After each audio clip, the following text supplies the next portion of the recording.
This line. Sorry, like, ah, don't touch anything. Okay. Yes, yes. Little bit of. Fine. Start. So start ही लेता.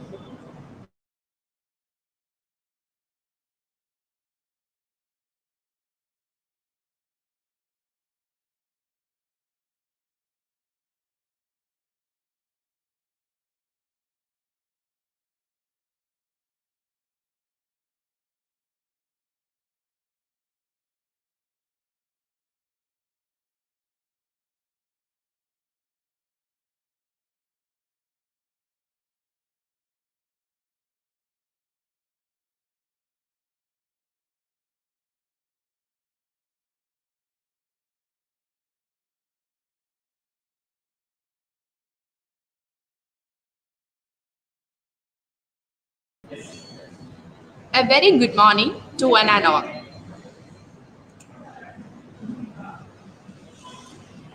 A very good morning to one and all. Department of Mental Health Nursing, along with MSc Nursing students of Lakshmi Memorial College of Nursing, are glad to conduct a national webinar to observe the International Day Against Drug Abuse and Illicit Trafficking. So, ladies and gentlemen, a very good morning to one and all assembled under this virtual platform. I, Ms. Sneha Roy, Junior Lecturer, Department of Mental Health Nursing, is privileged to welcome all of you to this webinar. International Day Against Drug Abuse and Illicit Trafficking falls on June 26th of every year since 1989 to raise the awareness of the major problem that illicit drugs represented to society and to strengthen the action and cooperation in achieving the goal of a world which is free of drug abuse. Drug abuse, however, does not only include the consumption of drugs such as cocaine, hallucinogens, and cannabis, but also includes prescribed medications such as painkillers and sleeping pills.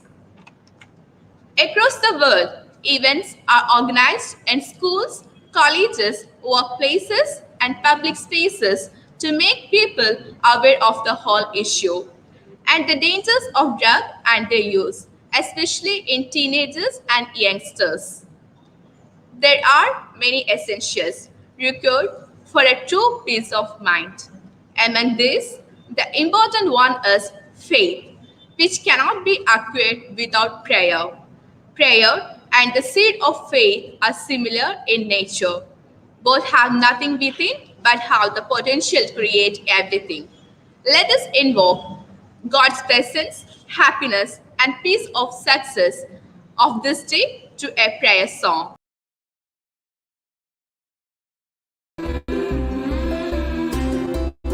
हमको मन की शक्ति देना मन विजय करे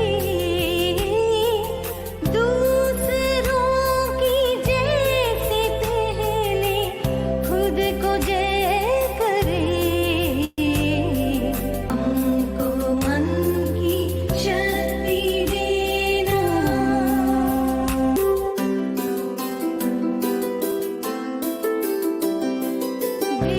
भेदभाव अपने दिल से साफ कर सके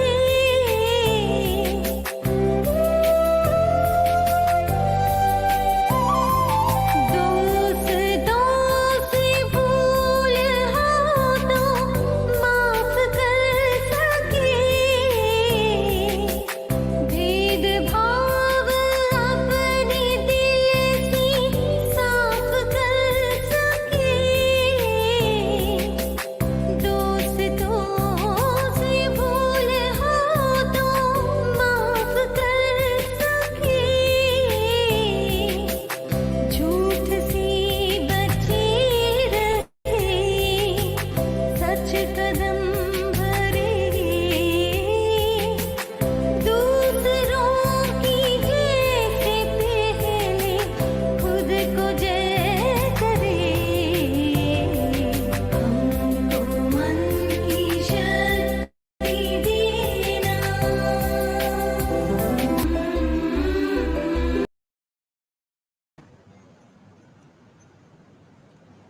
Dear delegates, welcoming someone into our presence is the greatest virtue of all. A smile is a universal welcome. With this smile, I take this opportunity to welcome each and every one of you. First and foremost, I would like to welcome Dr. G. Radhakrishnan, Associate Professor, NIMHANS, Bengaluru, and Dr. Debashish Bazzo, Professor and Head, Department of Psychiatry, Postgraduate Institute of Medical Educational and Research, Chandigarh, for accepting our invitation to be the speakers of today's webinar amidst of their busy schedule. A warm welcome to you both. Good leaders create a vision passionately on the vision and persistently drive it into completion.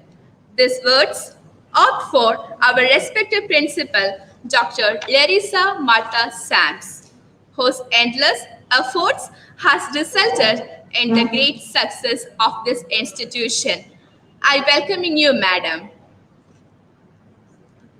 We would like to extend our welcome to our Vice Principal, Dr. Teresa Leonilda Mendoza, for this session. Welcoming you, ma'am. A hearty welcome to Dr. Teresa Mathias, HOD, Department of Mental Health Nursing, in her absence. I also welcome faculty and MSc Nursing students of Mental Health Nursing Department. A warm welcome to all the teaching faculty of Lakshmi Memorial College of Nursing. And also, I would like to welcome all participants of various colleges who are present for today's webinar. Once again, I welcome all of you to this session. We have to salute the Supreme, who is the light in the lamp that brings auspiciousness, prosperity, good health, abundance of wealth. As we light the lamp, may I call upon Dr. Larissa Martha Sams, Dr. Teresa Leonilda Mendoza, Professor Shivakumara J. and Ms. Swati to come forward and to light the ceremonial lamp.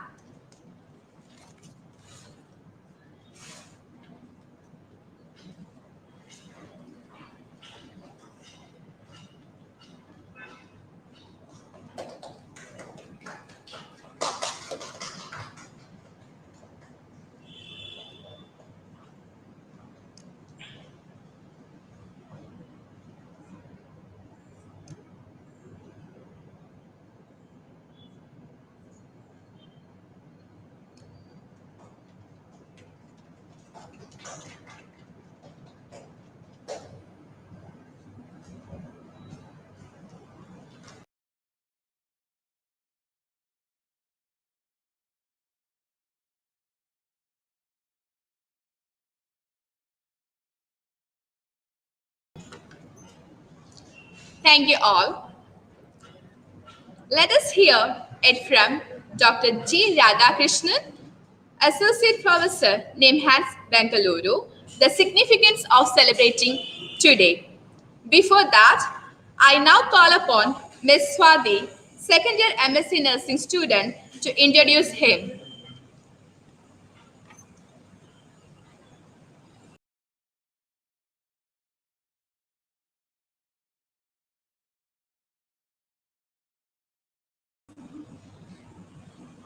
Good morning to all. I'm very happy to introduce and welcome Dr. Radhakrishnan, Associate Professor in NIMHANS from Bangalore. Sir has completed BSc Nursing in Bishop College of Nursing, Tamil Nadu in 1997 and also MSc Nursing degree in Omelachi College of Nursing, Chennai in 2002.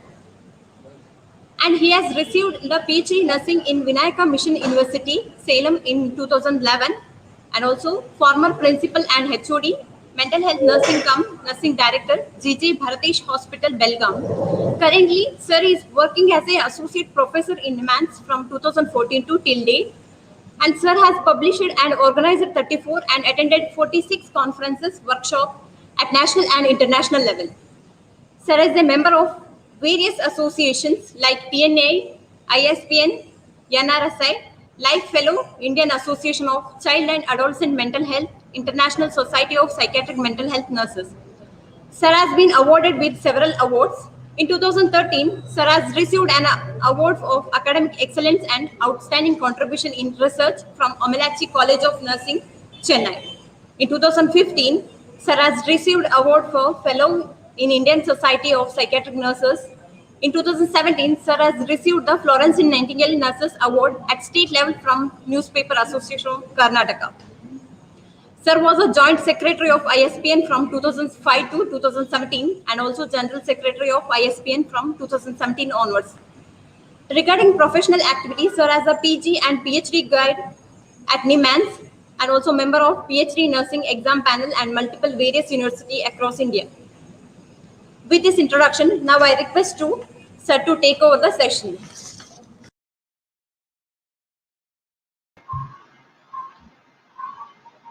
Good morning, everybody. Respected principal and vice principals of the Lakshmi Memorial College, Professor Shivakumar, for taking the initiative in observing this particular day.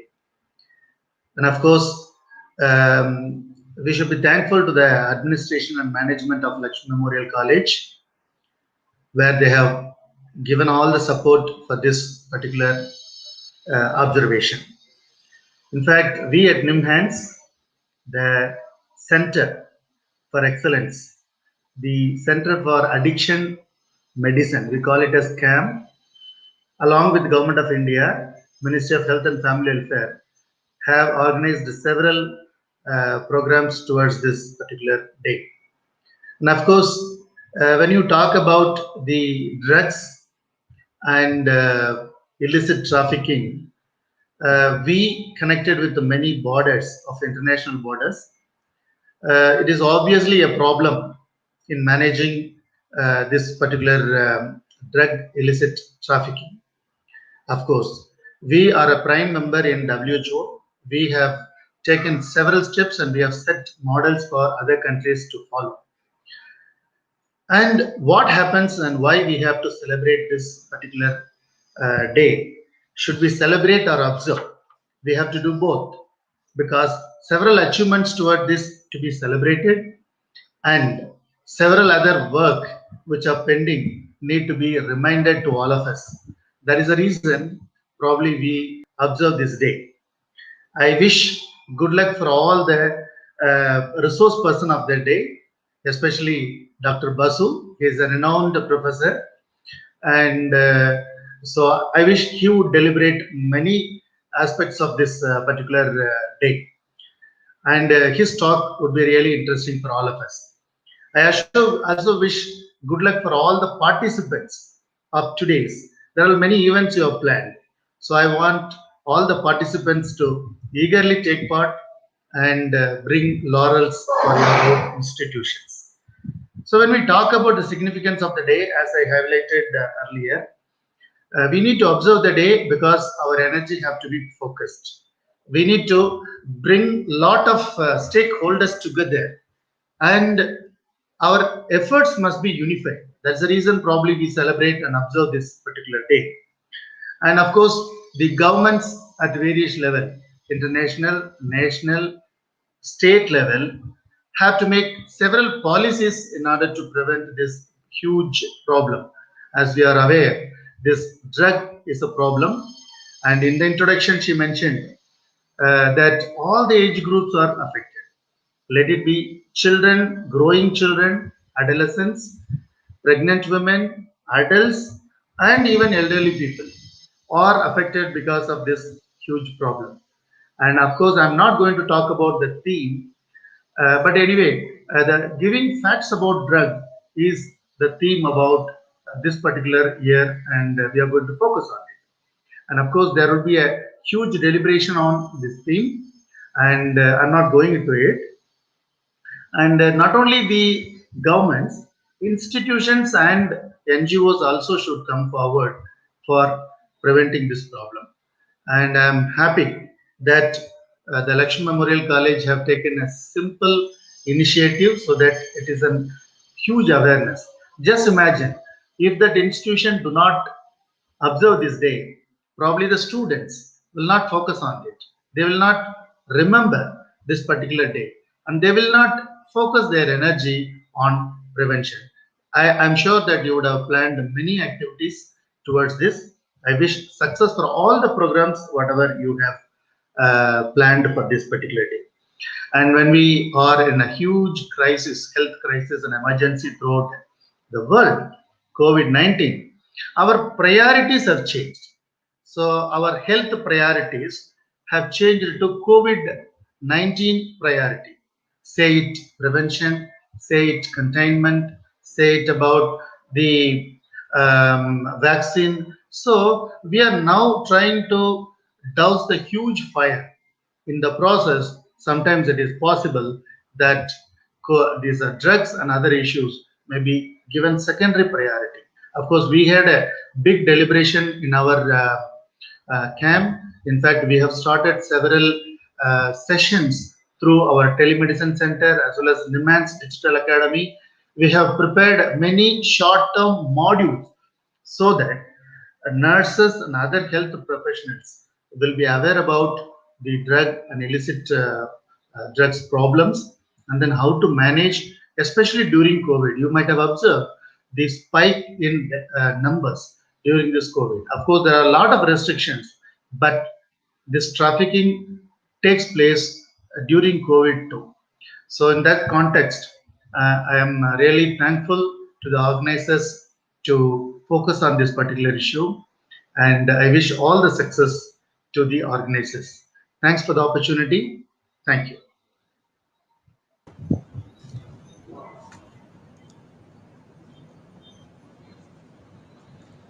Thank you, sir, for enlightening us on the day's significance. History says speech was given by ordinary men, whereas great men communicated their minds. Our dream of conducting this webinar was converted into a reality by the constant encouragement and support by our beloved principal, Dr. Larissa Mata Sands. Madam, I kindly request you to enrich us with your words of wisdom.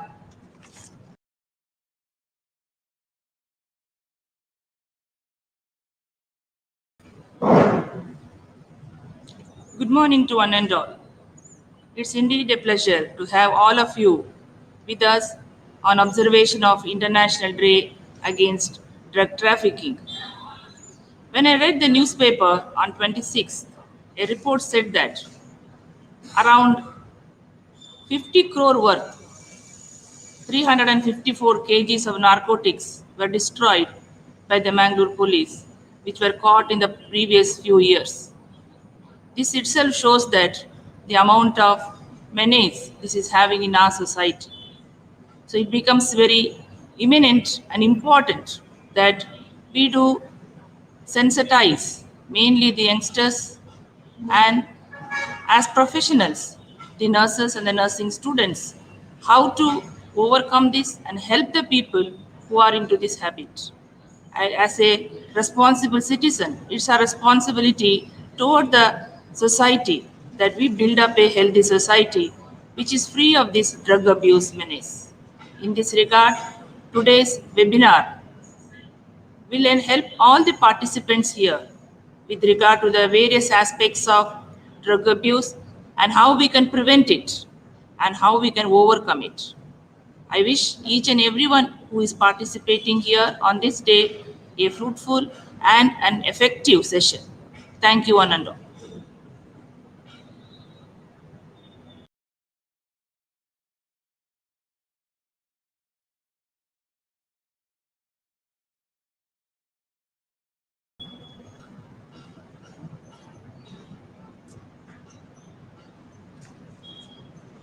Thank you, madam. Before we head on sessions, participants kindly note the following instructions. Kindly mute your audio during the session. Queries to be posted in the chat box. Feedback link will be provided in the chat box. Now, I call upon Mrs. Sriranjani to introduce our second resource person, Dr. Debashish Basu.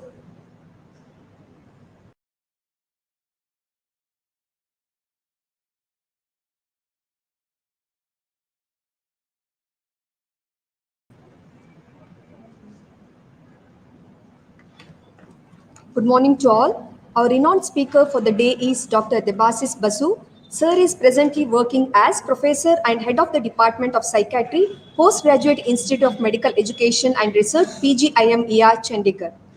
Dr. Debasis Basu has completed his MD, DNB and MA/MS in Psychiatry. He has more than 30 years of teaching experience.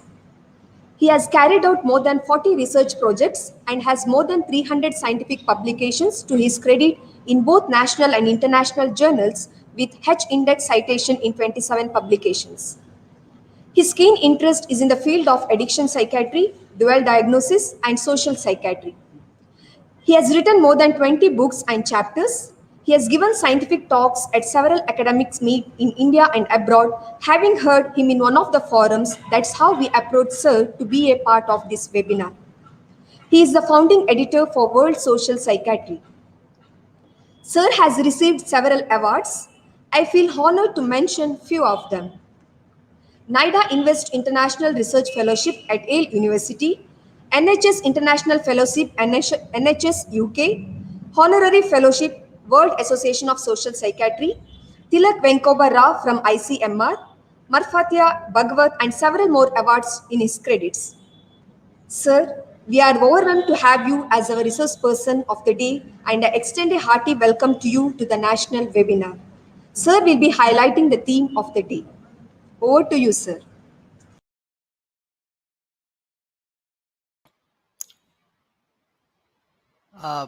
Good morning to all. I'm honored, very happy, and it is my, I would say, actually my good luck that I could join in this webinar for today. And all the credit goes to the organizers of this important event who had contacted me, and I'm grateful that I could that I'm here, although not in person, as you know, because of the obvious reason of the pandemic. But I think this is also, in a manner of speaking, this is actually quite good, because everybody can sit at their own place, and this hybrid mode of hosting events has become quite a popular and I think quite a useful one. So thanks to all, to the Lakshmi Memorial College of Nursing organizers, the principal, and other dignitaries, Dr. Radhakrishnan from NIMHANS, and everyone else. Pardon me if I do not take everybody's name, but again, thanks to you. And I think today already Dr. Radhakrishnan has talked about this, the importance of this day. Ever since 1987, in fact, from December 1987, the United Nations United Nations Office on Drugs and Crime, the UNODC, has declared this, and this is one of the International Day Against Drug Abuse and Illicit Trafficking. This is more of a symbolic day, actually, because the fight against drug abuse has to go on and on and on. It can never end. It will never end. It's an interminable process. Okay, it's like a process between the fight between good and evil, and light and darkness, and this and that. But you need to keep one day where we can remind ourselves about and refresh our pledge, our dedication, our commitment, our devotion, our sense of responsibility, and our sense of duty to be in this together, because this is not one person's job. And that is why this day is marked as an international day, where all over, well, the day is actually 26th of June, as you know, but because of logistic reasons, people have been celebrating this one day earlier or later or something like that. So today, here we are. And I'm very happy, as I said, that we will talk about the actual topic about the addictions and their concept and, assessment and management principles later in the actual program, I believe, which is going to start in just a few minutes' time. But as for now, thank you very much. And I wish, I hope that the proceedings of the day will be of some use to all the participants for today's event. Thank you. Thank you very much indeed. Thanks.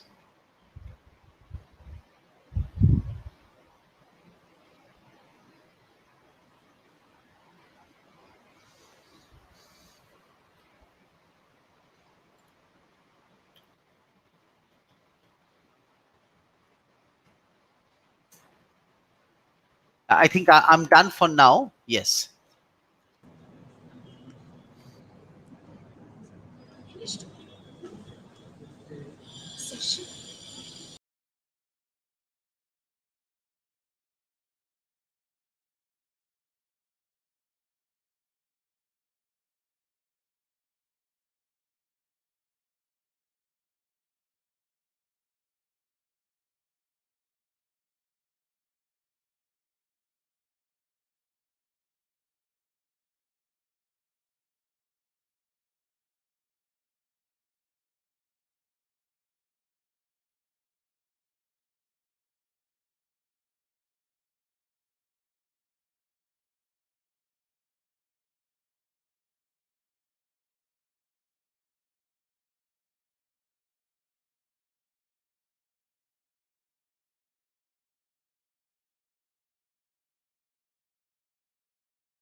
Now, I call upon Mrs. Vanita D'Souza, Assistant Lecturer, to announce the lucky winners of the collage competition.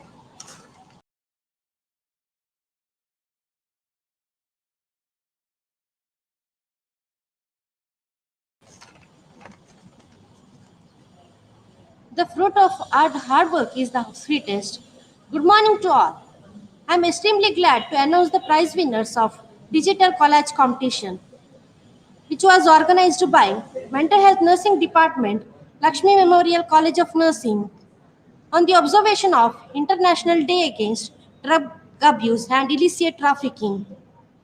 There were 52 participants from all over India.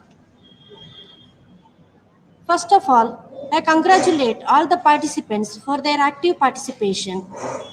It was really a tough task for the judges to select the winners.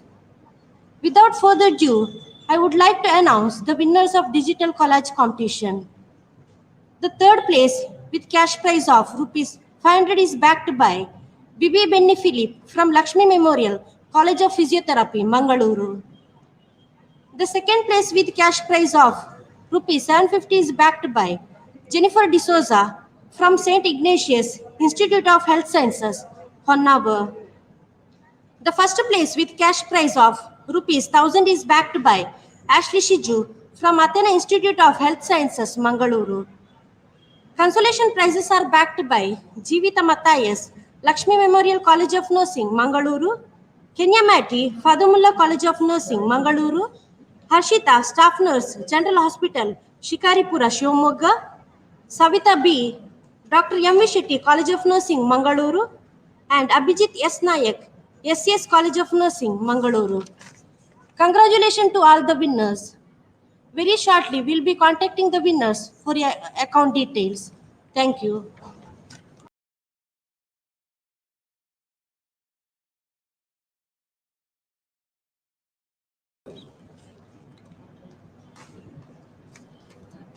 Now, Dr. Debashish Basu will highlight the theme of the day.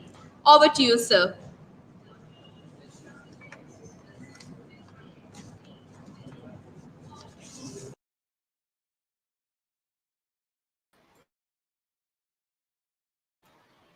Yes, thank you. Thank you very much. I would just like to know from the hosts or from the organizers, what is my kind of time limit, or how long should I go, because I've got different types of packages or different types of PowerPoint slides. So I would need to know that, because I can adjust my talk accordingly. So can somebody please maybe just on the chat or just let me know that how long, now that I'm starting, so how long would be my program? Sir, you can speak for 45 minutes.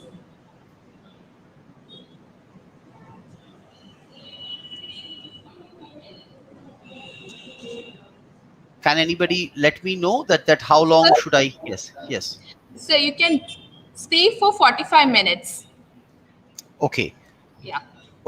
Okay, thank you. Yeah, I just wanted to know that, because I will adjust my talks accordingly. So in that case, I will be presenting the primary slide, which is more about the addiction psychiatry and its general principles and broad overview. Okay, I will not be going into individual drugs or individual substances and individual managements, because it's not possible. I mean, as you, I don't know if you are aware of this, but in PGI Chandigarh, we had started about 7 years ago, 2014 onwards. We were the first ones in the country to start a super specialty course. In fact, a 3-year course on DM, what is called the medical course for addiction psychiatry, which runs for all of 3 years, a full-time course. So it's a vast and a huge subject. There is no end to it.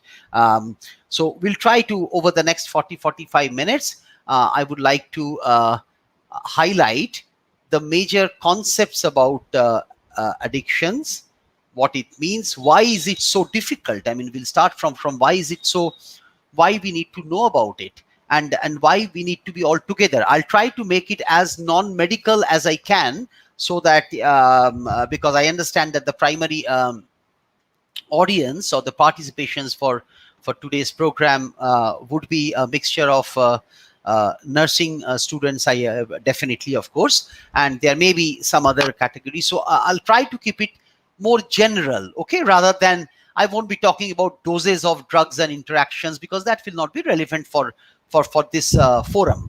On the other hand, what is very important for all of us to know is, why is it so difficult.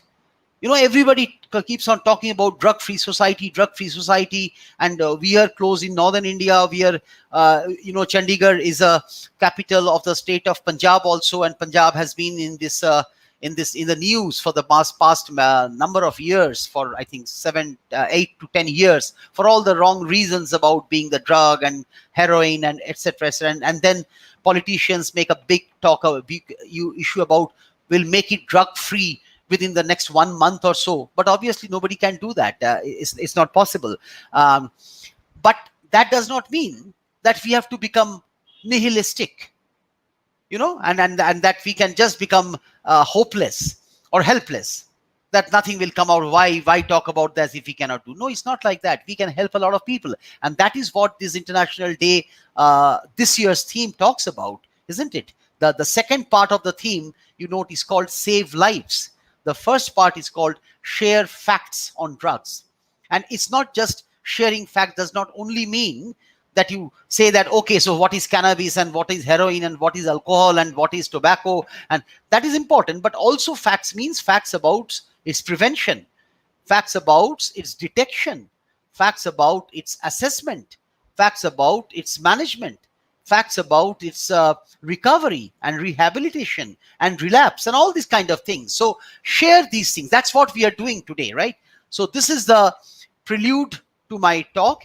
And now I will request the back-end person, I think I got a call, I'll start sharing my slides. So I'm using this StreamYard for only the second time, so I'm not too sure. In Zoom, I know you just share slides. So I'm just trying this. So let me try the share slides, share screen. And then on the share screen, entire screen, I think, let me try this. Share. Yes, there we are. Is this slide visible to all? Can someone from the backstage just let me know if the slide is visible? Yes, sir, it's visible. Very good. Excellent. Thank you so much. Okay. So now we have the time. It's a long talk, but I will take about, as I said, about 40-45 minutes. I've already spent 5 minutes of that. So let's go through it. Okay. Please pardon me if I take slightly 5-7 minutes more, because at times when I get into the flow, I might just slightly go wrong. Excuse me, sir. Yes. Sir, Yes, please. Could you make it to full screen? Yeah, I'm going to make it full screen right now, but I thought that I'll just let you know. So please let me know from the backstage. Just let me know, because I won't be able to see the chat box. So just speak up and say that, sir, your time is over, or you can mention that please take another 5 minutes, so that I know that now I have to wind up. Okay, otherwise I can go on for the whole day. So please stop me when you think that I've got 5 minutes left. Right. Sure, sir. Yes. Okay, now with this, let me start the good. Okay, so as I said, that I've got a series of talks, and this is the first one which I'll be sharing today with you.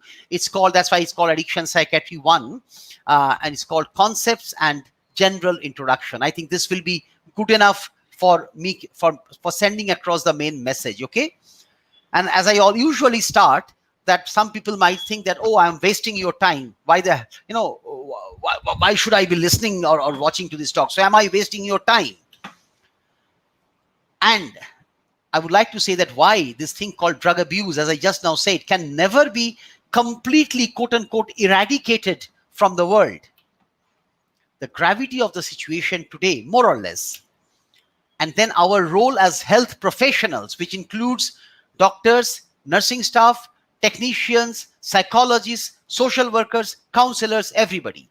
We'll go a little bit back to the basics. Then the next section will be back to the basics of what do we mean by substances, and these terms like use, abuse, disorder, addiction, they can be a bit confusing at times. So in a simple manner, some kind of the basics, and then the third section of this talk will be beginning to make a difference, which will start from the 10 myths about, quote unquote, de-addiction, and what do we need to be well equipped to deal with the situation. This is the overview of the talk today, which will be covered in Sir? these 3 sections. Yes, please.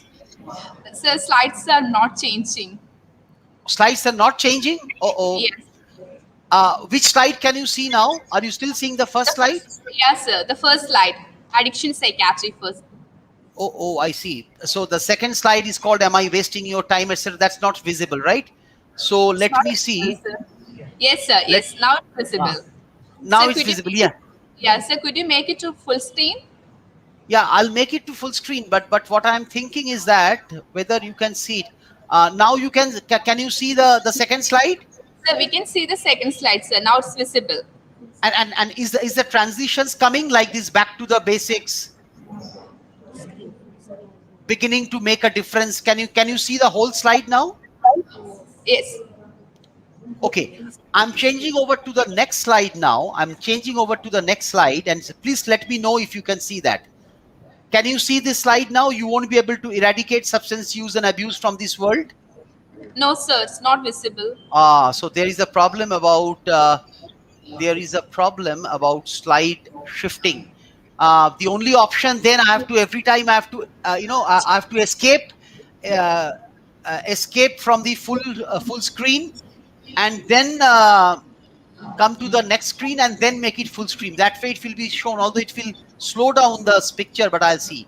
Now you can see, right? Now you can see. Yes, sir. Yes. It's visible, Okay. sir. I think that there is some technical problem. So what I have to do is that after every slide, I will have to escape, go to the next slide, and then make it full screen again. Okay. Right.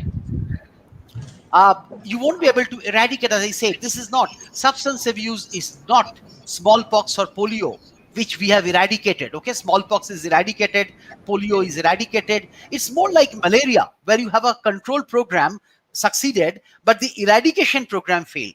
And controlling substance use and abuse is even much more difficult. We have to understand, if you have to win over your enemy, as they say in a fight, in a war, you have to first understand the enemy, and that is very, very important. So why?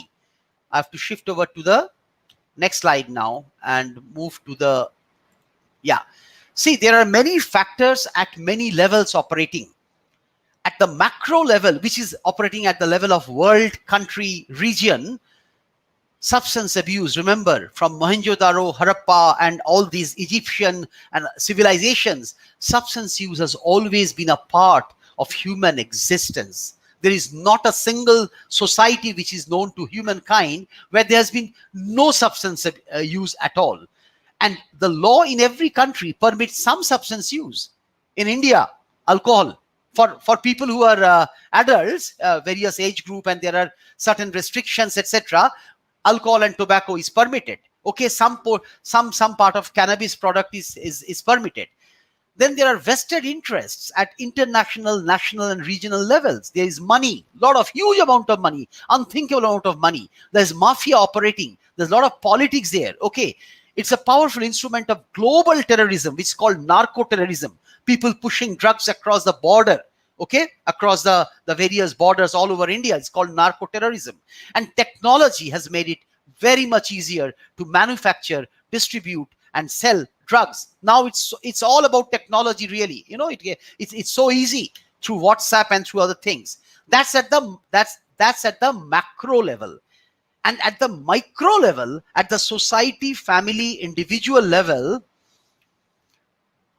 society has ambivalent attitude towards substance.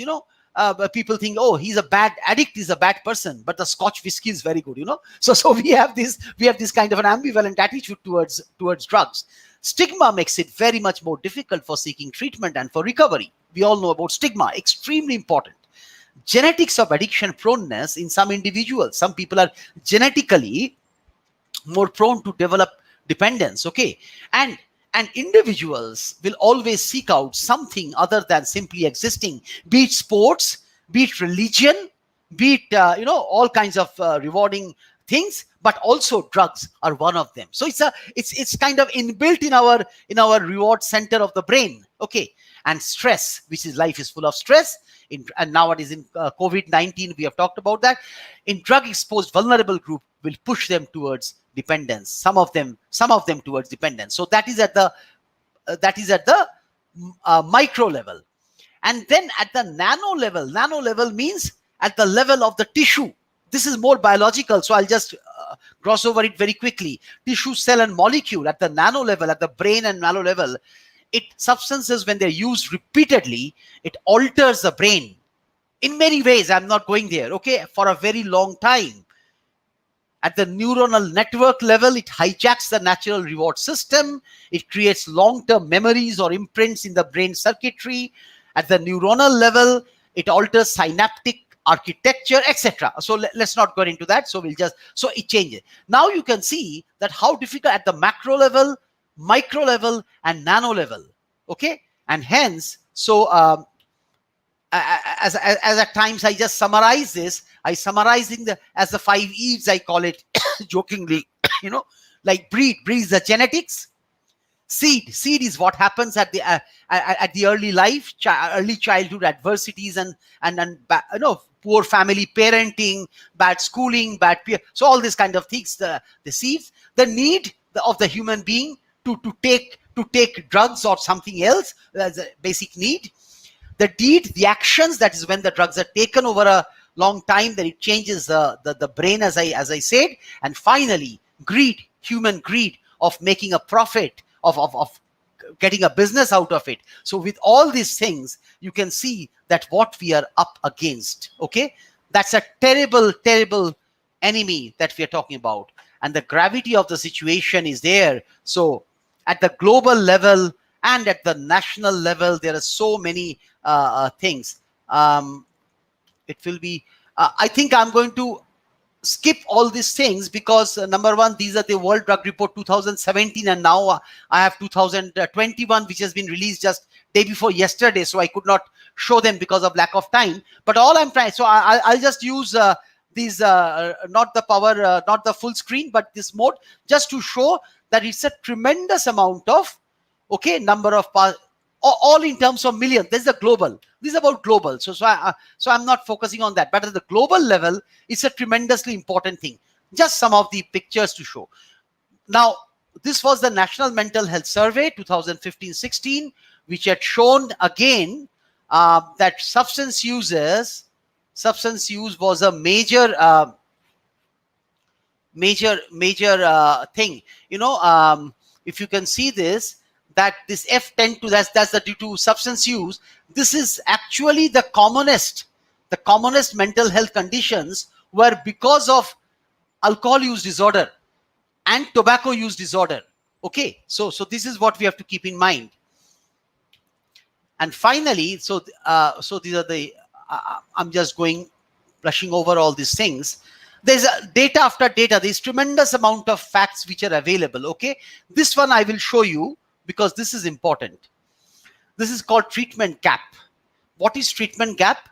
Treatment gap means what the percentage difference, the gap between what percentage of people need treatment for a particular condition and what percentage of people are actually getting it. So the difference between those who need the treatment and those who are actually getting it, that gap is called treatment gap, right? Now, if you can see, overall, for mental health problems, all mental health problems, okay, like if you can see on the screen, for the common mental health disorders, okay, like neurotic disorders and major depression, etc., huge treatment gap, 85%, which means if there were 100 persons who require treatment for these conditions, out of those 100 persons who require treatment, who need treatment, only 15 persons are getting it, and 85 persons are not getting it. And that's the treatment gap. Okay, for severe mental disorders, nearly 74%, 3 out of 4 persons. Now look at the lower part of this slide, and if you can see, can someone please confirm that you can actually see this slide, because it's a very important slide. Can someone please confirm that you can see this slide?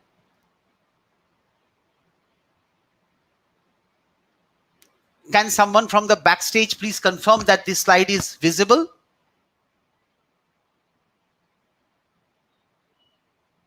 I don't hear anyone. Yes, sir, it's visible. So I hope you can hear me. If you can't, Sir, yes, it's visible, sir. Could you make it to slide share full screen? it is the full screen. It is the Yeah, full screen yes, that sir. I'm It's showing. visible, sir. It's visible. Okay, right. For some of the slides, I won't make it full screen where I'll be going through faster. Otherwise, it's taking double the time. You know, every slide I have to come back to this. For some reason, I don't know why the slide is not transitioning, but I'll see. Okay, so if you can see now, the lower portion of this slide is very important. For substance use disorders in general, it is even higher. The treatment gap, which I explained just now, it is the highest, if you can see. For all mental health problems, it's about 84.5%. That itself is a tremendous gap. As I told you, out of 100%, only 15% are getting the treatment. Okay. For substance use disorders, look at this. Look at the figure. 91.9%, which means 9 out of 10 persons who need the treatment, are not getting it. Okay, and the actual figures vary from alcohol use disorders, tobacco use disorders, and drug use disorders. So this is extremely important, right? Now, can you see the next slide? Can someone tell me if you can see the magnitude of substance use in India slide, or are No, you still stuck? Huh? Yes. No, sir. The next slide is not visible. We are in the Okay. Yeah. Okay. So that means I have to again. Yes. Is a bit Now of a it's- project. Yeah. So Yes. every time we have. So this is now it is called the kind of you can say it's like the Gita or the Bible or the Quran or whatever. You know, it is the gold standard. The benchmark is now, and it's freely available from both from the All India Institute Drug Dependence website and from the Ministry of Social Justice and Empowerment Government of India website is fully available. Okay, both the full report, which is very large, and the short report, which is much smaller and doable. This is the Magnum Carta. Okay, the gold standard now, 2019. So this survey, and again, I will not get into each slide because it will take a very long time. So I'll just leave it on this format. I mean, you can still see this, right? You can still see although it's not full screen, but at least you can see it. You can see that for alcohol use in India, or maybe this one I'll put a full screen because it's an important slide. For alcohol use in India, 14.6% of the adult population. It was done between 11 years and 10 years to 70 years of age. So in sheer terms, so these are the people who use alcohol. It's not that they're diseased or there's a problem. This is a social or recreational use. But look at the number in terms of simple figure, 16 crore users. Now, of them, look at the internal figure, the internal one. You can see that 5.7 crore, okay, which means 57 million, okay, people are problem users. They define problem use in a particular manner. I'm not going to the methodology of it. So about 5% have problems with using their alcohol, more than casual use, okay? That's 5 point, and nearly 3 crore people, 3 crore, that is 30 million, nearly 3% have dependent pattern of use. Dependent, okay? So these people, this 5.7 and 2.9, which is nearly 6 plus 3, about 9 crore people, they need treatment. And only a small proportion are getting treatment because of that, okay? So that's about alcohol. Similar figure is about much lower figure for cannabis use compared to alcohol, obviously, but still the figures are quite high. Just look at the internal figures and you'll see that the figures are quite high. About more than 3 crore users and 72 lakh problem user. So nearly 1 crore people, 10 millions, have problem use or dependent use, right? Opioid. Again, this is important because India is highlighted as one of the high opioid user country by the United Nations, also by the WHO. So there are 2.3 crore users, and of them 77 lakh problem users, 28 lakh dependent users. Add it up, it will be more than 1 crore. So more than 1 crore, 10 million people in India require treatment. and it's a minuscule number of that which gets the treatment. Okay, so same about inhalant use and the top 10 states in terms of alcohol use, because Uttar Pradesh is the most populous state of the country. So in sheer numbers, UP will be the highest for all these figures. But so they actually do not show very clearly, because it depends upon the total number of population also. But in these for cannabis. Okay, I'm just giving you an impression. This whole document you can easily download, and that is what will share facts on drugs. I cannot go into all these details because it will take up all the time, but this is about the opioids. Okay, this is the situation, and this is, again, there are people who require help. Top 10 states, number of people who need help for sedatives, etc. So we'll just go into inhalant. Just you can see that what is the situation, and this is what they say is the treatment gap. Okay, received treatment only 25%, tried to quit but did not receive any treatment 75%. So only 1 out of 4 people who required treatment were actually got the treatment. Okay, for drug dependence, that for earlier one was alcohol, this is for drug dependence. Very similar picture. Okay, and I think we can go on and on, but you can see at least 5 deaths are reported every day. And reported, mind you, I have highlighted the word reported because many more are not reported. They're simply not reported. Okay, are reported every day in the country because of drug addictions. And now it is spreading to all the society. Earlier it was typically about male, men or young students, male students and youth from urban background and upper income groups. And now it's affecting all social and ethnic classes of society, and is becoming, although it's much less in females compared to males, but kind of catching up. Okay, I think we'll stop it now because it will go on. There's a word about this. I just wanted to talk about this mu. This is one of those newer drugs which is available in India now. Okay, something known as mephedrone, and its name derives from its original name called methylcatenone. So the word cat, and from cat it's called mu. So it's like a hydra. You cannot cut it.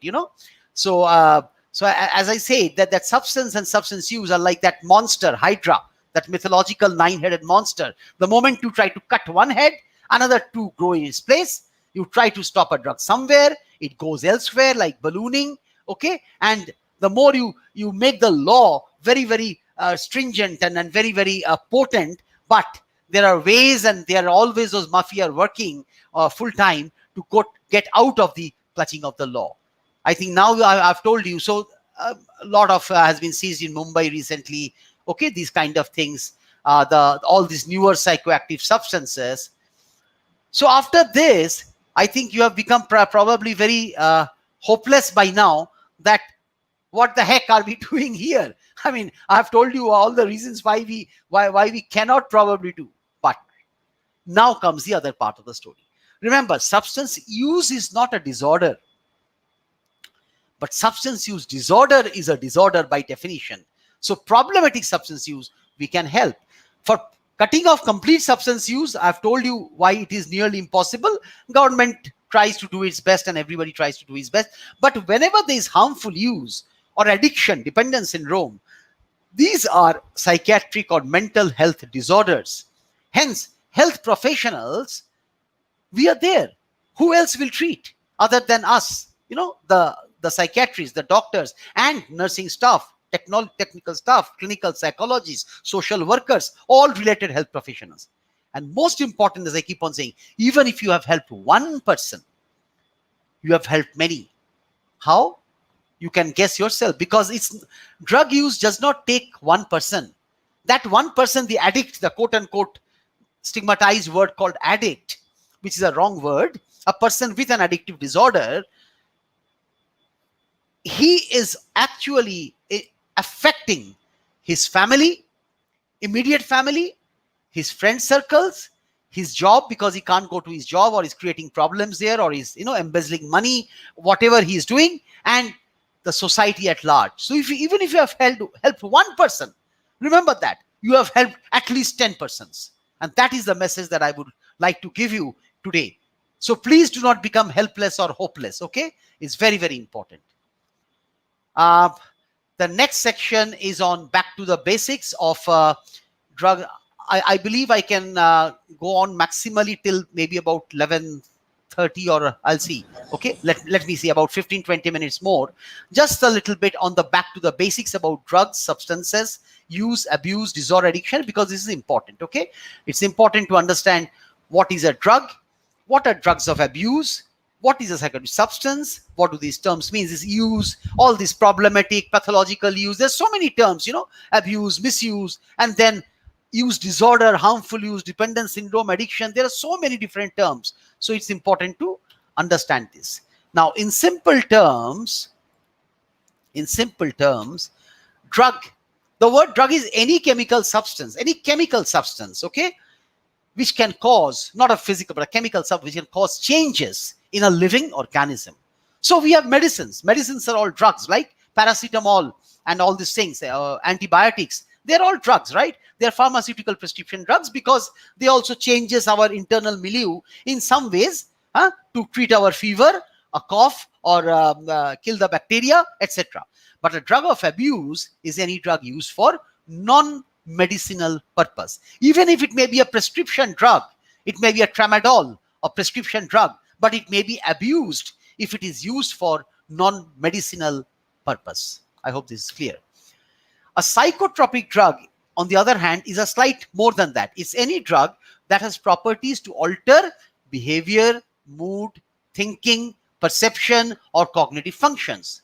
Now, remember that all our psychiatric drugs, all these antidepressants, anxiolytics, antipsychotics, sedatives, hypnotics, blah, blah, blah, mood stabilizers, they are all psychotropic drugs because they have properties to alter mood, behavior, thinking, perception, or cognitive functions, right? So these are psychotropic. It acts on the psychical functions. That's why they're psychotropic.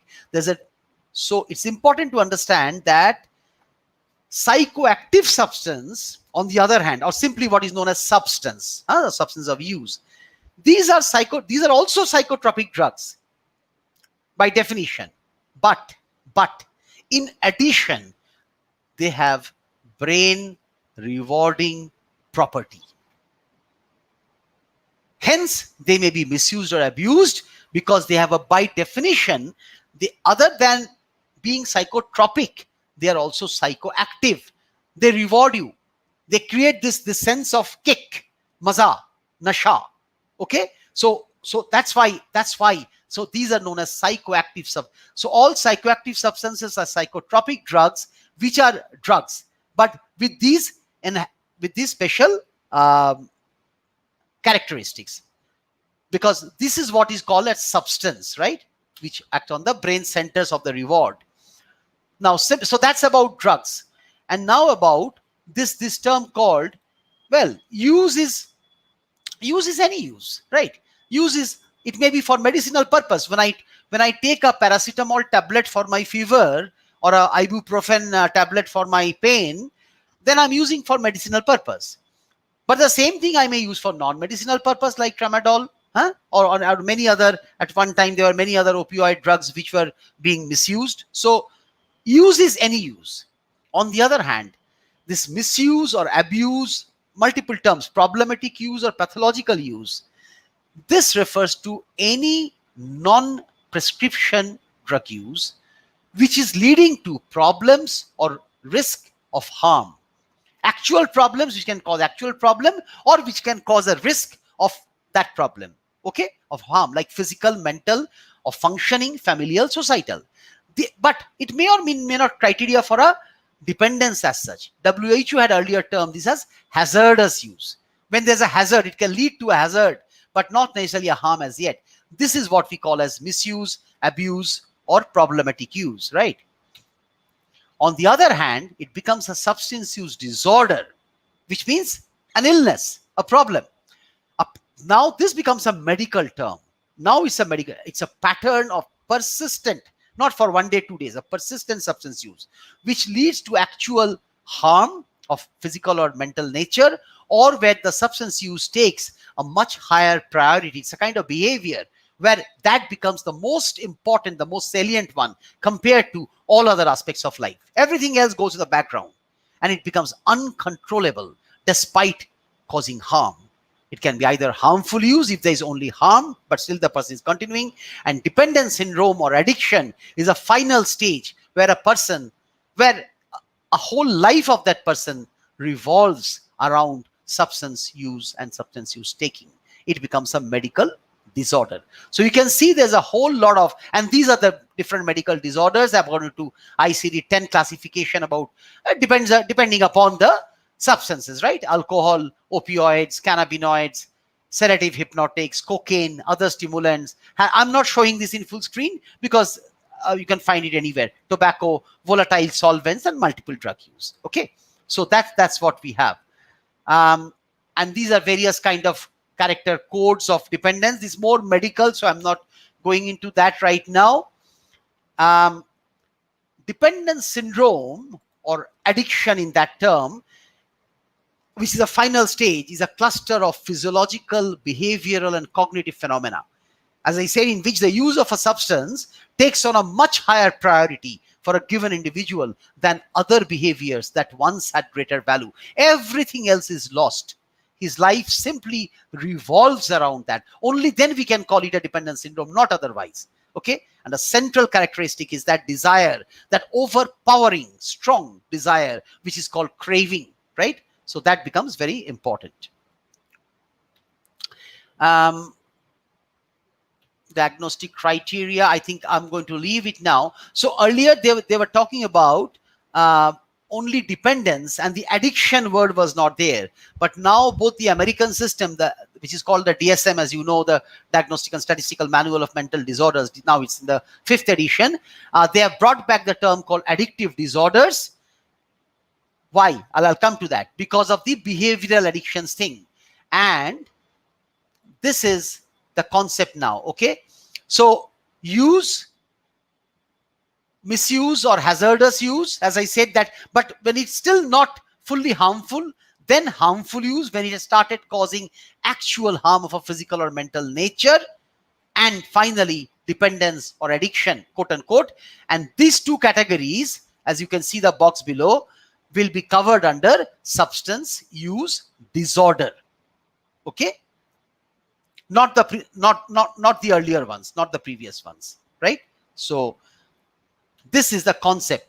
Now in ICD-11, which has come over, it has ICD-11 is a current of the WHO, the latest one, which will be implemented from next year, 1st January 2021. So just one word probably about this. They have categorically mentioned that addictive behaviors as well. Why addictive behaviors? Because they think that behavioral addiction is also important. Things like, I think I'll skip that. I'll skip these. I'll skip all these. We have talked about that. Okay, there are lots of categories they have covered now. They have brought in lots of newer drugs because the drugs are increasing. So they are bringing in more and more. But this is an important thing, which is first time they have brought it in ICD-11. In ICD-10, it was not there. Okay, these are called disorders due to addictive behaviors, which is otherwise known as behavioral addiction. Behavioral addiction. It is non-chemical. There is no alcohol in this, no tobacco, no opioid, no cocaine. These are things like gambling addiction or online gaming addiction, the so-called quote-unquote internet addiction. Okay, although that's not a medical term.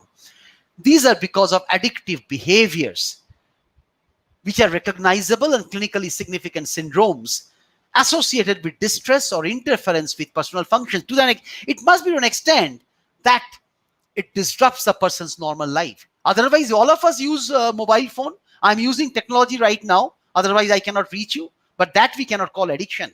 Okay, it is which develops as a result of repetitive rewarding behaviors other than use of substances. Okay, that is the concept.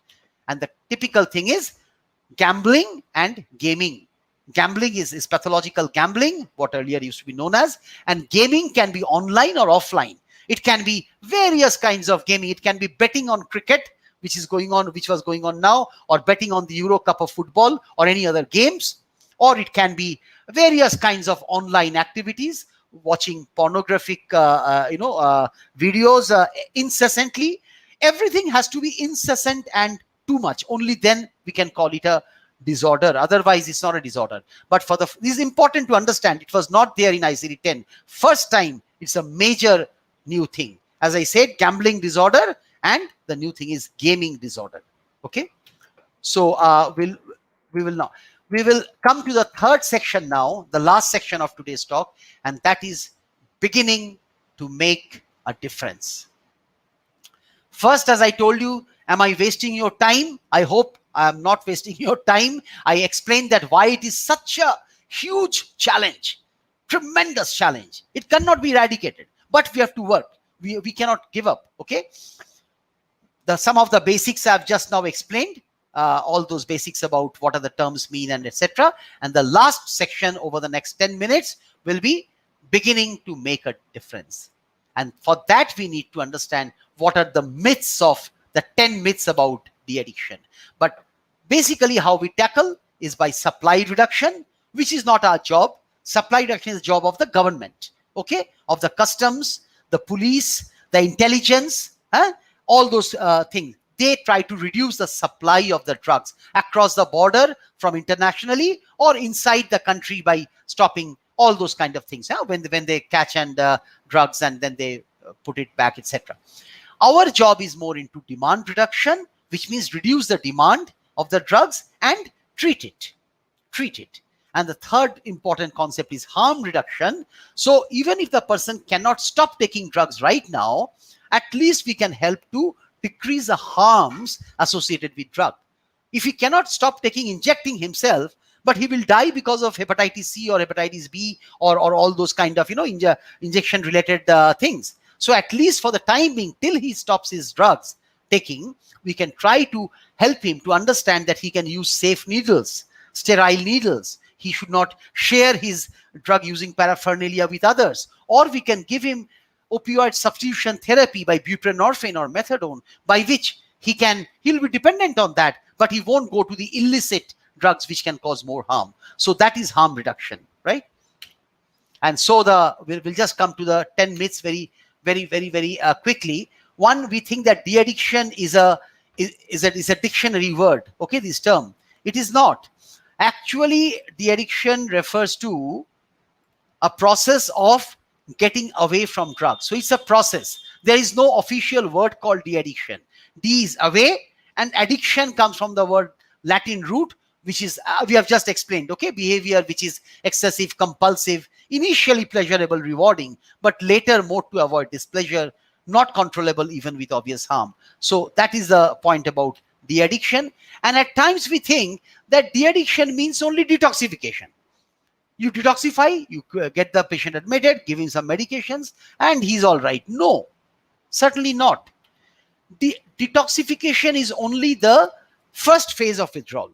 The first phase of de-addiction process, okay, which is mostly medical. You give medications to decrease the discomfort because of withdrawal.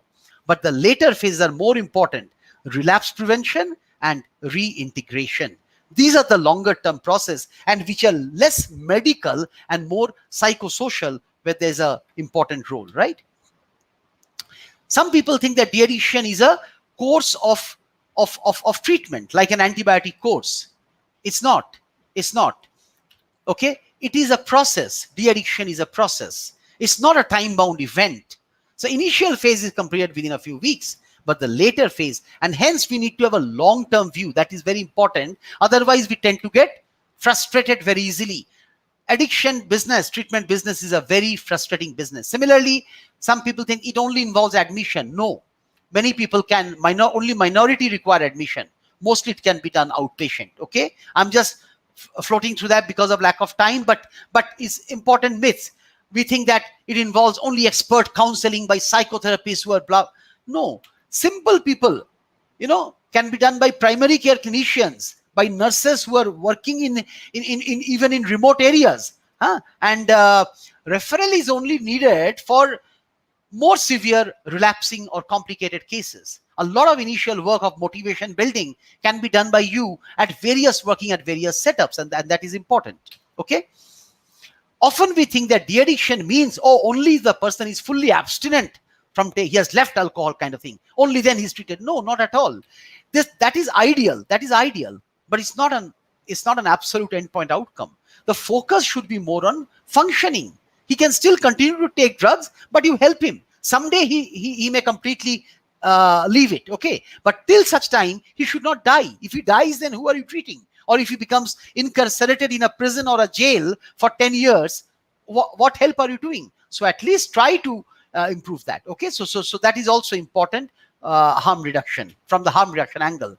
And relapse, we think that means it's a failed de-addiction. Oh, relapse means he's a bad person. You know that oh no. Relapse is a part of the definition of addiction. Addictive process is full of relapses and remissions. It goes like this, up and down, up and down, up and down. Okay, but we have to take a long-term view. Otherwise, we ourselves will become frustrated. So the focus should be on control rather than cure. Just like hypertension, diabetes, arthritis, asthma, COPD, just like that. And you don't always need an addiction specialist to diagnose dependence. Okay, we have already talked about that. You don't need this. Other people can also help. And very importantly, last but one, willpower is essential, we think, to quit drugs and alcohol. If a person does not quit, that means he does not have any willpower. No, if it's a willpower, it's not a medically understood concept. Because as I said, that the addict's brain has been changed in ways that makes the application of willpower very difficult. If you just say no, then that's the end of addiction treatment. All addiction psychiatrists and all of us would have lost our job. You know, we are not needed. All you require is willpower. So we should not trivialize this this difficult thing. We should not. And the last thing is that, last but not the least point is that it is worth treating only motivated patients. Oh, because then if he is good, then you take the credit. And if he's not good, he has relapsed. Oh, that means he was not motivated. You know, he doesn't have willpower. No, motivation is not like that. Motivation is not a static or all-or-none property. It varies. It switches between various stages, right? It is up to us, the therapist, the counselor, to understand the stage of motivation and act accordingly. So you have to walk with the patient. You have to keep the door open. And that is what we are supposed to do. If we can detect that there is a problem, engage the patient and motivate to the extent possible. Not always possible, but try. Detoxify is a more medical scene, as I said, if it requires. Diagnose and treat comorbid conditions, physical and mental. I'm not going to the details of that. There are conditions called dual diagnosis, where people may have depression or anxiety or psychotic features, etc. We need to, or physical conditions very often. So that also needs to be diagnosed. Again, more of a medical issue, but it's very important. Retain them in treatment. Very important. If you don't retain them, then who are you treating if your patient goes away? Prevent relapse to the extent possible, and finally, and very importantly, help them in recovery. This is the complete spectrum of the health professional's role in addiction treatment business. From detection, I'm repeating again, detect, engage the patient and motivate, otherwise patient will go away, detoxify if needed, diagnose and treat comorbid conditions, both physical and mental, try to retain them in the treatment. That is where a lot of these opioid substitution therapies or cognitive behavioral therapies, relapse prevention, try to prevent relapse, and finally help them in the recovery process. This is a total spectrum, it's a complete spectrum, right? And what do we need to be well equipped to deal with the situation? This is what I always say, watch. And this is where the International Day also comes. Watch, watch, watch. Watch the world. Watch the world for new drugs emerging. It's a very dynamic scene. That meow meow, which I showed you, I did not know 10 years ago. 10 years ago, I never heard that name. And now India is full of that. Okay. So watch the world for new drugs emerging. Watch the world. And your WDRs, these international drug reports, world drug reports, can help you in that. Watch your patients, detect, engage, motivate. Just now what I said, watch your patients. Watch their families, very important in India, extremely important. Utilize their assets minimize their liabilities. In India, families are the most important assets. So watch the families, watch the science, keep abreast of latest advancements and evidence-based clinical practice guidelines. Okay, and that's why the myths, okay, myths and myths. That is why the university share facts on drugs, and that is the only way to save lives. We are almost at the end of my talk, so just a couple of minutes more. This is what I wanted to show you. This is what has been published day before yesterday on 26th of June. They always publish it on that day, and every year it comes out. So this year it's called it's always called World Drug Report, this 2021. Only this is the first part. There are 5 parts of it, but the first part itself is good enough. Okay, this is the executive summary, freely available.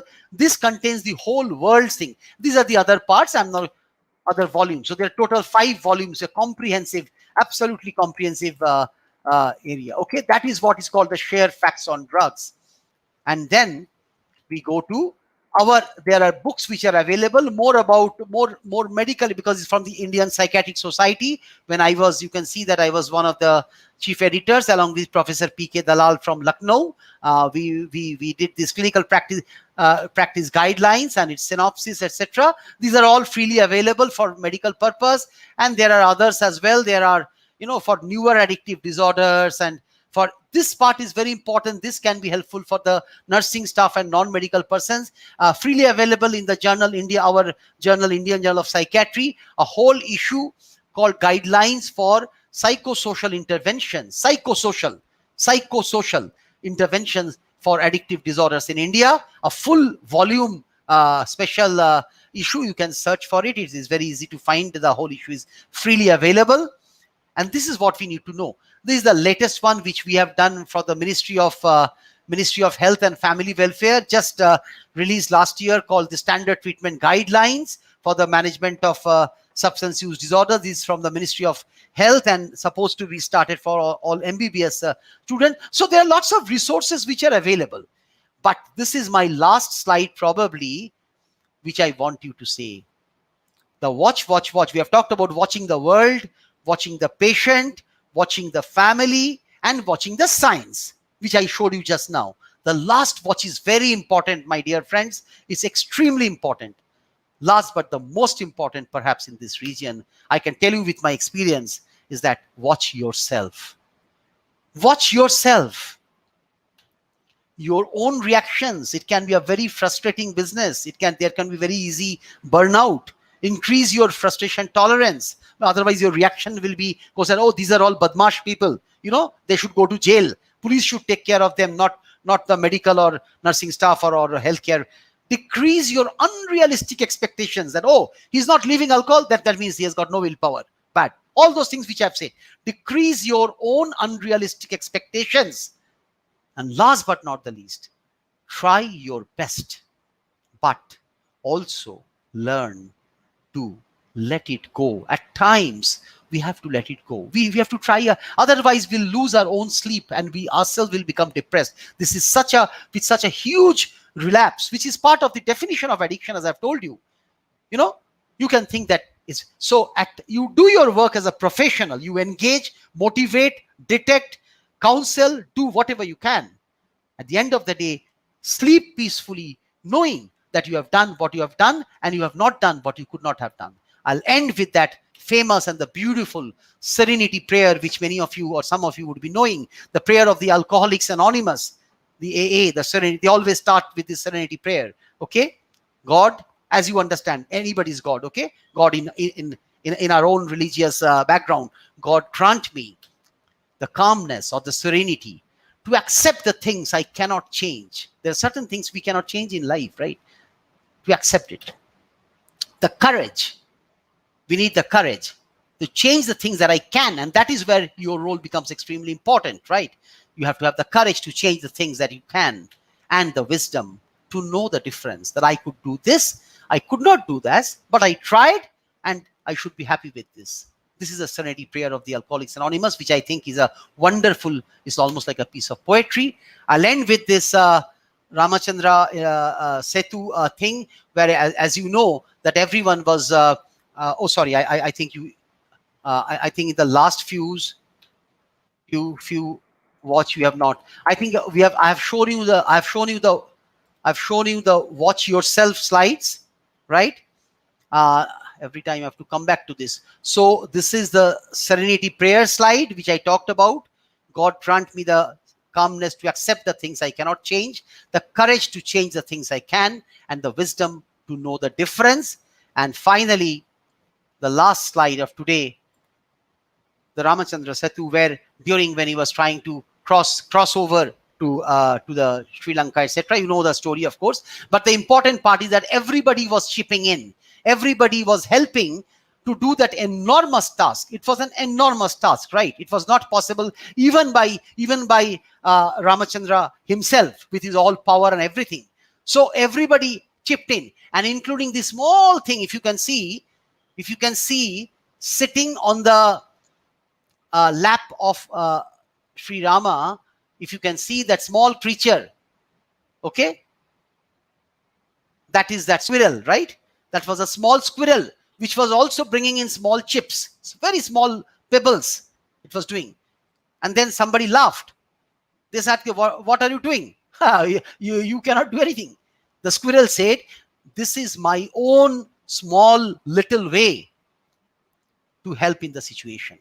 And let us all be those like that small squirrel to help in this huge, big, I've drawn in the global picture, the international picture. And then let us be a small squirrel in this help, which you can also see in this, in this picture now. If you can see that, that's it. So I think I'll stop here, and thank you very much. Thanks a lot. I think I'll stop sharing now. So I'm just stop sharing, right? And I think I'm back to, I'm sorry, I think I've taken too much of time. It's almost 11:30, so please pardon me. But as I said that I was in a bit of a flow, so I could not stop. So please pardon me for that. Thank you.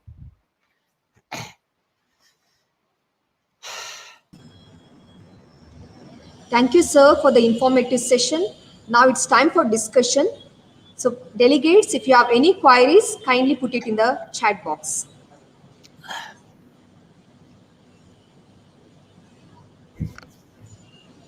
Sir, you have a question?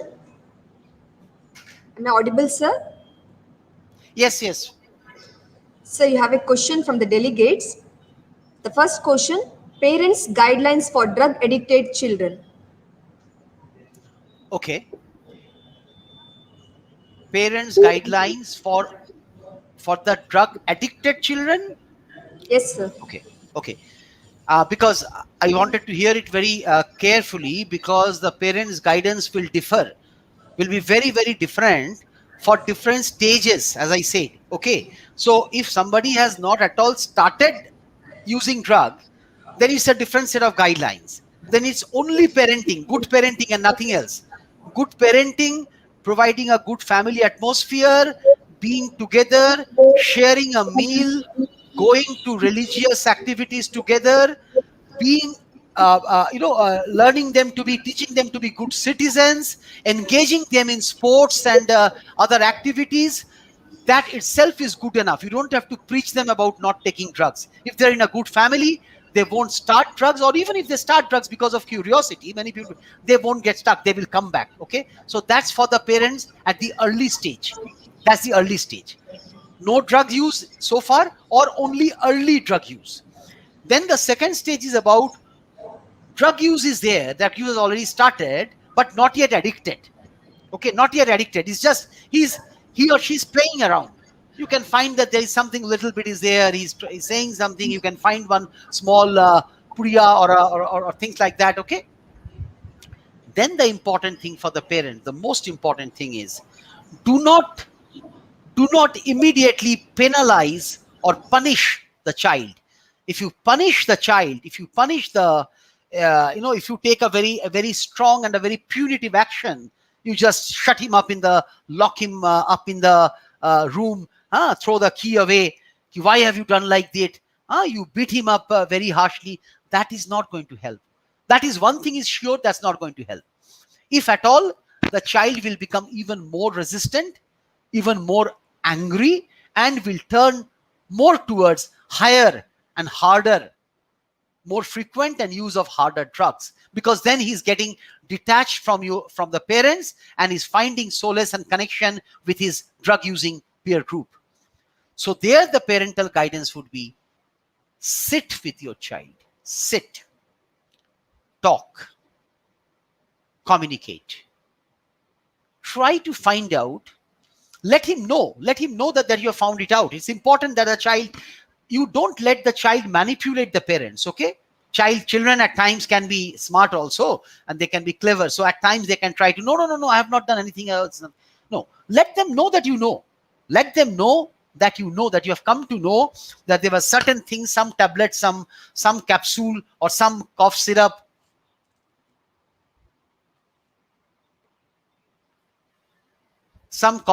or something which was left there. So let them know that you have found out, but do not immediately chastise them. Do not do it, but try to communicate. Try to find out what happened. Why did you do that? Was there something? What did you feel out of it? Did you get a lot of cake? Who were the people who gave you? Were you feeling depressed or anxious or frustrated? Or did you just need a break? Maybe he will come out. If the communication channel is open, then he may come out with his difficulties. Maybe he's having some kind of difficulties. Maybe it's a interpersonal difficulty. Maybe it's a difficulty with some other friends or some teachers, or some maybe a love affair. Very common there. So kind of a broken love affair, or whatever, those kind of things. It's important to understand. And then the second part is, so first is communicate, and the second is offer help. Say that we are there for you. We are your friends. We are not police. We are not the police people. We are not going to put you to jail, but we are there to help you. So please talk to us and say what we can do. We can get you to a counselor if you want, or we can be there with you. The focus is that you provide them support in a non-threatening atmosphere, communicate, and offer help.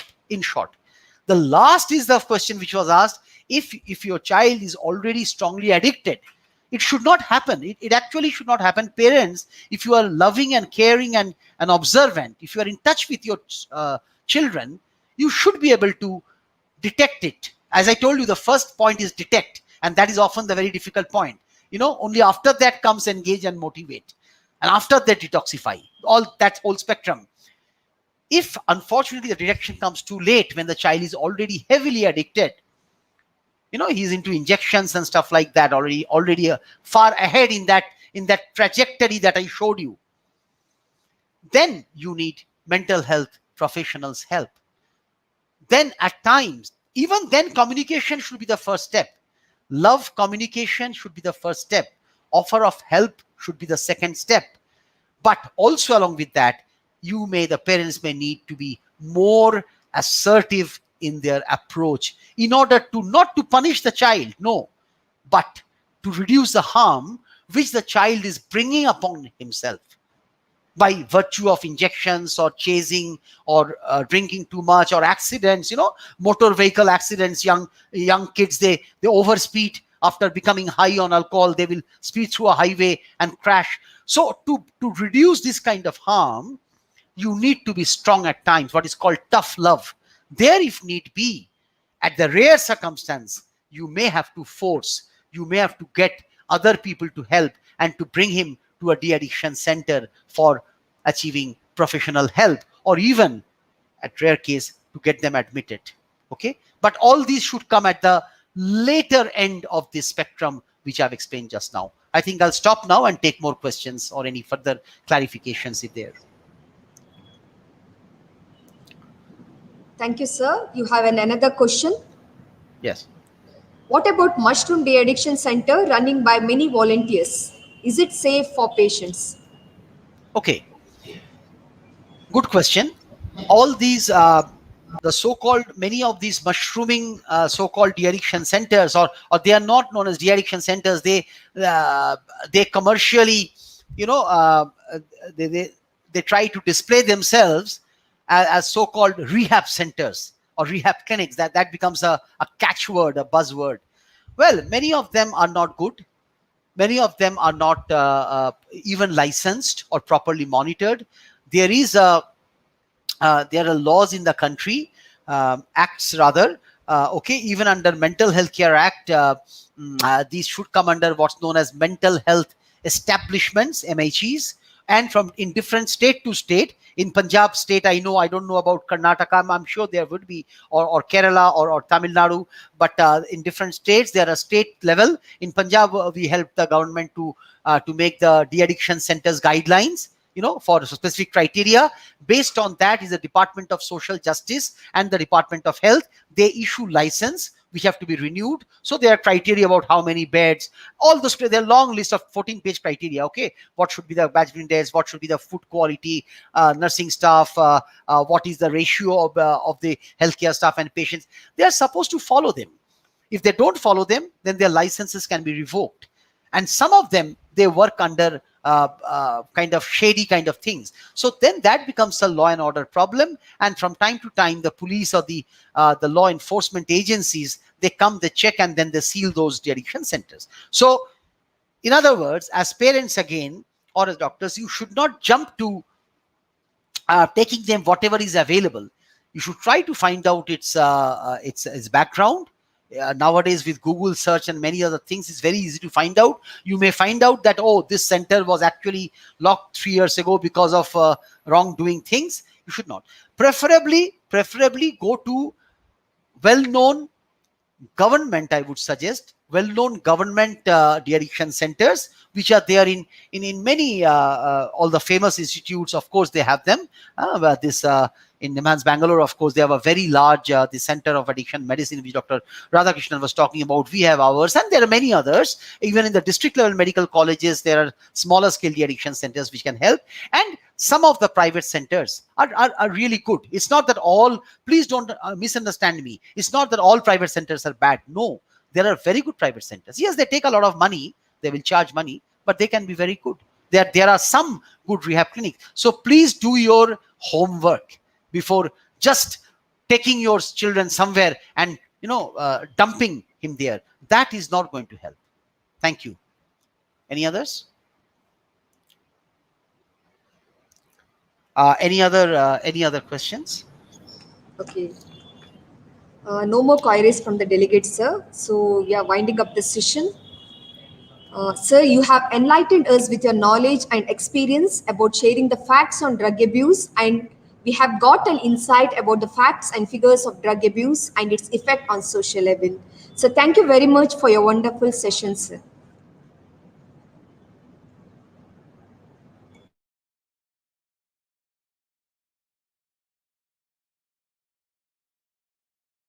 I'll have to leave now because I have some other tasks. So I hope that I've done my part, and I'm going to. Is that okay if I leave the session now? Or you want me to, is there anything left for me, or I can leave now? No, sir, you can leave, sir. Thank you. Okay. Yes. Okay. Thank you very much. Thanks to all of you. Yes. Bye.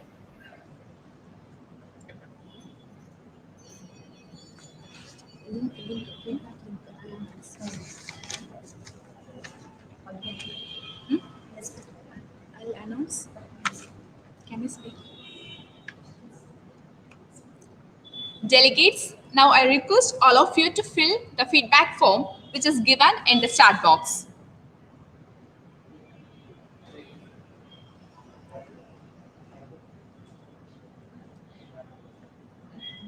I'll say that. Shall I? What of this?